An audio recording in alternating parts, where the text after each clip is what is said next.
السلام عليكم ورحمة الله وبركاته. صلى على النبي يا حبايبي. عايزة أقول لكم لأول مرة في حياتي من 4 5 سنين عاملة القناة. والله العظيم أول مرة متابعة تديني فلوس أعمل وجبات خير. والله يعني أنا ما أقولكوش أنا فرحانة قد إيه. هي بصراحة على قدها قالت لي إيه 20 وجبة. ال20 وجبة جبت إيه 5 كيلو لحمة. والله من أنضف اللحمة ب400 جنيه. اللي احنا بناكل بو لازم نفرح الناس بو ولازم ياكلوا احسن اكل. والله يا حبايبي دلوقتي جبت نصها. قلت نصها في شوربه زي ما انتوا شايفين كده اهي، عشان انا عايزه الشوربه. لازم اعمل شوربه. انا كنت هعملها كلها يعني بعرقها ببصل وده، بس انا عايزه الشوربه عشان اقول لكم هسقي بيها ايه اهي.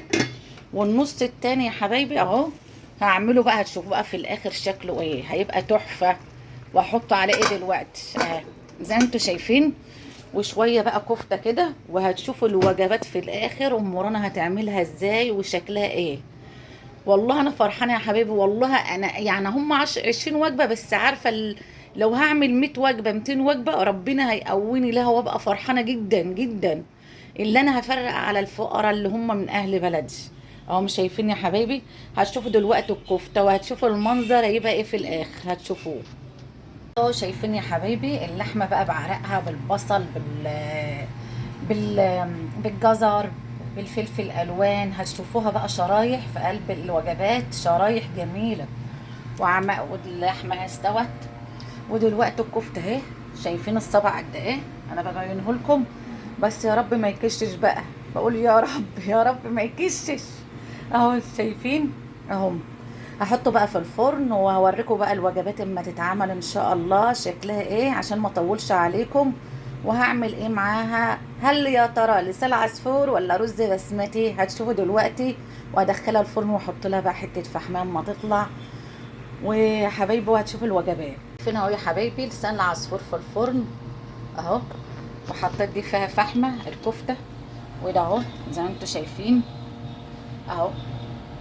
بسمتي على فاصوليا وجزر ولونين، عملت لونين. انتوا كلكم بقى ما شاء الله شاطرين. وهتشوفوا بقى هعمل الوجبه ازاي وشكل الطبق هيبقى ازاي يا حبايبي.